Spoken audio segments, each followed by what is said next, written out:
Hello everyone, আসসালামু আলাইকুম, welcome back. Last এপিসোডে আমরা লোকেশন নামে একটা মডেল বানাইছি এবং সেই মডেল দিয়ে আমরা ক্রুড অপারেশন কিন্তু করছি। ঠিক আছে, ক্রুড দেখাই নেই, বাট ইট ওয়ার্কস। এখন আফটার দ্যাট যদি আমরা আমাদের কোড বেসটা একটু ঘাটাঘাটি করি, আমরা দেখব আমাদের কোড বেসে কিন্তু সিরিয়াস লেভেলের ডুপ্লিকেশন আছে। এটা আমি অলরেডি আপনাদেরকে বলছি। সো আমাদের ফার্স্ট স্টেপ হবে সেই ডুপ্লিকেশনগুলোকে খুঁজে বের করা এবং try to refactor and clean them. So refactor and clean করতে গেলেই আমাদের ডুপ্লিকেশনের ফার্স্ট যেই কনসেপ্ট সেটা হচ্ছে গিয়া ডোন্ট রিপিট ইয়োরসেলফ। আমাদের রিপিট করা যাবে না। এখন আমরা যদি আমাদের পার্সন এন্টিটি এবং লোকেশন এন্টিটির দিকে তাকাই, এটা বাম পাশেরটা হচ্ছে গিয়া আমাদের আগেরটা ছিল। তো এখানে দেখেন দুইটা এন্টিটির মধ্যেই কিন্তু আইডি ছিল, ক্রিয়েটেড অ্যাড, আপডেট অ্যাড, এরপর ভার্সন। এখানে ভার্সনটা নাই, বাট যদি আমরা আমাদের পার্সনটার মধ্যে যাই, পার্সনটার মধ্যে ছিল আইডি এবং ক্রিয়েটেড, আপডেটেড, ভার্সন। ঠিক আছে, তো জাস্ট ইমাজিন করেন আমাদের যদি 50টা মডেল থাকে, we have to do the same duplicate property in everywhere. Forget the code, forget the database. Database নিয়ে কথা বলতেছি না, আমরা বলতেছি কী নিয়ে? কোড নিয়ে কথা বলতেছি। So we will try to keep not repeat ourselves. So repeat না করতে গেলে আসলে কি করা দরকার বলেন তো? আমাদের কিছু ইনফরমেশনগুলো একটা কমন জায়গায় রাখা উচিত এবং সেই কমন জায়গা থেকে অন্যান্য যেই কোড, ক্লাস শব্দটা এখন বলবো না, কোড, এই কমন জায়গাগুলো থেকে ইনফরমেশনগুলো, কোডগুলো রিইউজ করবে। সো রিইউজ এখানে একটা খুবই ইম্পর্ট্যান্ট টার্ম। এখন এই রিইউজ করার জন্য আসলে অনেক ওয়ে আছে। টাইপস্ক্রিপ্ট একটা ওপি ল্যাঙ্গুয়েজ আমরা বলতে পারি। এটা ফাংশন ল্যাঙ্গুয়েজও আছে। ওপি ল্যাঙ্গুয়েজ তার মানে হচ্ছে এখানে আমরা কি করতে পারি? আমরা আমাদের নিজেদের মতো টাইপ ডিফাইন করতে পারি। ঠিক আছে, so that's why we created the person in the first place. So same thing, আমরা যদি একটা কমন ক্লাস বানাই, সেই ক্লাসটার নাম দিই এন্টিটি, তাহলে সুবিধা কি হবে? তাহলে আমরা যখনই কোনো আমাদের অ্যাকচুয়াল বিজনেস এন্টিটি বানাবো, আমরা ওই যে বেস শব্দটা ঠিক না, কমন শব্দটা বলি, কমন যে এন্টিটি বানাইছি ওটাকে যদি আমরা ইউজ করি, we don't have to duplicate the same properties all over the place. এখন the term here is inheritance. কেন? Because in the programming world আমাদেরকে এমন কিছু ইমপ্লিমেন্টেশন করতে হয় যে আমাদেরকে আসলে একটা ক্লাস যখন অন্য ক্লাসের ইনফরমেশনগুলোকে ইউজ করতে চাই, তখন আমরা এটাকে কি করি?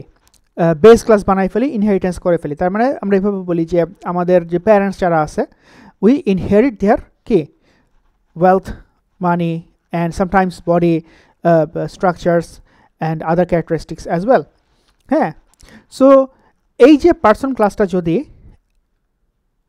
এন্টিটি ক্লাসের ইনফরমেশনগুলা ইউজ করতে চায়, দ্যাট মিনস ইনহেরিট করতে চায়, so we have to use the inheritance.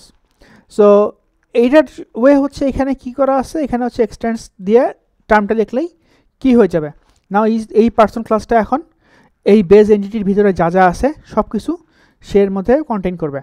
তার মানে কি? মানে হচ্ছে আপনি যদি একটা পার্সন ক্লাসের অবজেক্ট তৈরি করেন, ইনস্ট্যান্স তৈরি করেন, it will be in the memory.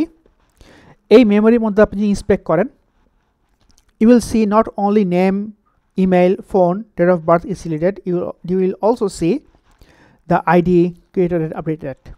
That means this proves that একটা পার্সনের যখন আমরা অবজেক্ট তৈরি করতেছি, ইন মেমোরিতে যখন যাচ্ছে অবজেক্টের ইনস্ট্যান্সটা, সরি পার্সনের ইনস্ট্যান্সটা, ওর যেই ইনফরমেশনগুলোর মধ্যে ছিল, অন টপ অফ দ্যাট ও যাকে ইনহেরিট করছে সেই ইনফরমেশনগুলো আমরা ওই অবজেক্টের মধ্যে পাচ্ছি।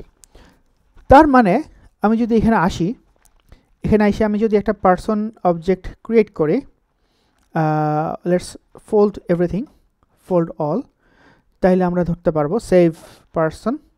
ঠিক আছে, সেভ পার্সনের এখানে যদি আমরা আসি, এই যে পার্সন ক্লাসটাও আছে, রাইট? সো জাস্ট চিন্তা করে দেখেন, এখানে যদি আমি এখন পার্সন দিয়ে ডট দেই, সো দেখেন এখানে আমি আইডি প্রপার্টিটাও অ্যাক্সেস করতে পারতেছি। কীভাবে পাচ্ছি? বিকজ এই পার্সন তার যে ইনফরমেশনগুলো তার মধ্যে আছে তো আছেই, সেই সাথে ওর যে প্যারেন্ট বেস ক্লাস এন্টিটি, ওর ইনফরমেশনগুলো আমরা এই পার্সনের অবজেক্ট দিয়ে অ্যাক্সেস করতে পারবো, হুইচ মিনস অ্যাকচুয়ালি যখন আমরা ইনস্ট্যান্স তৈরি করব it will be in the memory. That memory location will contain the information of the base properties as well. এই লাইনটা বলার জন্যই এত কথাবার্তা বলা, ঠিক আছে? ইনহেরিটেন্সের স্টার্টিং পয়েন্ট। নাও যদি আমরা পার্সনের অ্যাকচুয়াল ইমপ্লিমেন্টেশনে আসি, উই সি আমাদের এখানে এক্সটেন্ডস কি বেস এন্টিটি, বিকজ আমি জাস্ট কমন যে প্রপার্টিগুলো ছিল কন্ট্রোল এক্স কাট করে পেস্ট করছি কার কাছে, বেস এন্টিটির কাছে, এই যে এখানে আগের মতোই এটা।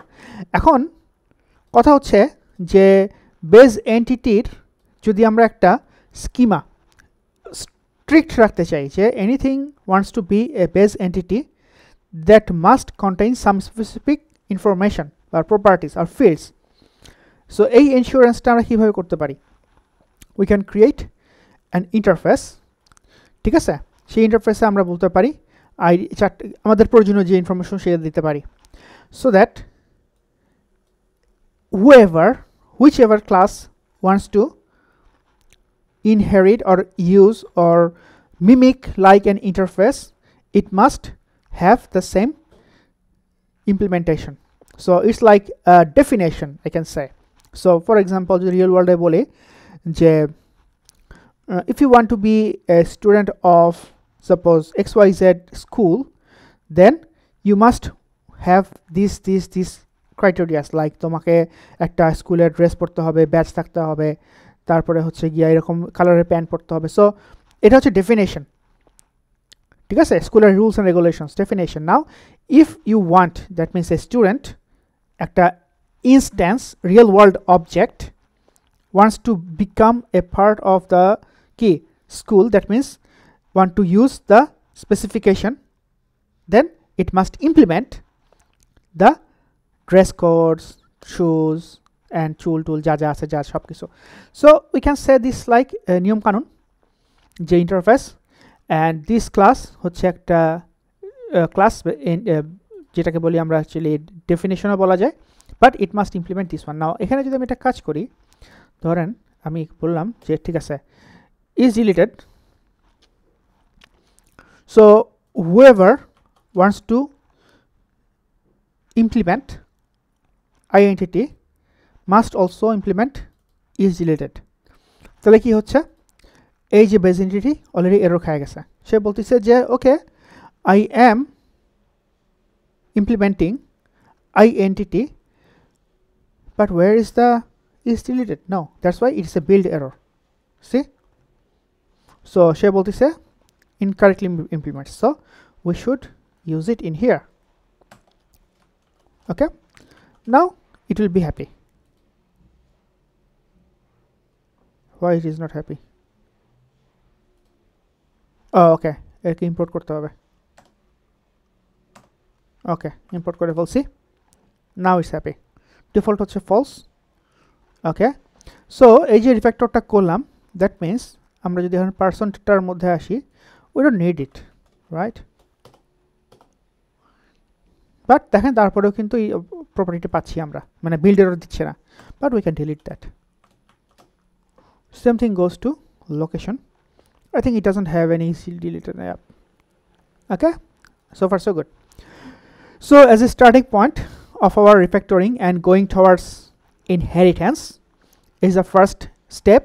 আমরা আমাদের এন্টিটিগুলোকে কি করলাম, রিফ্যাক্টর করলাম, এবং আমরা as a first time inheritance use করা শিখলাম। So that's it for now. So in summary, যদি আমাদের এরকম কোনো প্রপার্টি থাকে, মেথড থাকে, ইনফরমেশন থাকে যেগুলো আমাদের দেখা যাচ্ছে ডুপ্লিকেট হচ্ছে, maybe we can move them to the base class or base ক্লাসই বলি আমরা, base class, and use the common thing from all of the child classes, ঠিক আছে? সো ফর এক্সাম্পল এখানে দেখেন এতক্ষণ কিন্তু লোকেশনের ইজ ডিলিটেড প্রপার্টি ছিল না, বাট বিকজ আমি এটা এখানে নিয়ে আসছি, না আমি ক্রুড থেকে যদি লোকেশনের মধ্যে আসি, আই ক্যান অ্যাক্সেস দ্য কি লোকেশন ডট ইজ ডিলিটেড। দেখেন লোকেশন ডট ইজ ডিলিটেড এখন আমরা পাচ্ছি, because it is now coming from the base. Anything entity will be having is deleted, and that's the rules of OOP. So inheritance শেষ হয় নাই, আরও আছে। We'll be refactoring this repository, this service, and also refactor this crew.ts as well. But stay with me and make sure you do a lot of practices. Otherwise যখন আমি এটা শেষ করব, then আপনারা আসলে স্টাক হয়ে যাবেন যে আসলে কি হচ্ছে বুঝবেন হঠাৎ করে। So follow with me in the journey. See you in the next video. Assalamu alaikum warahmatullah.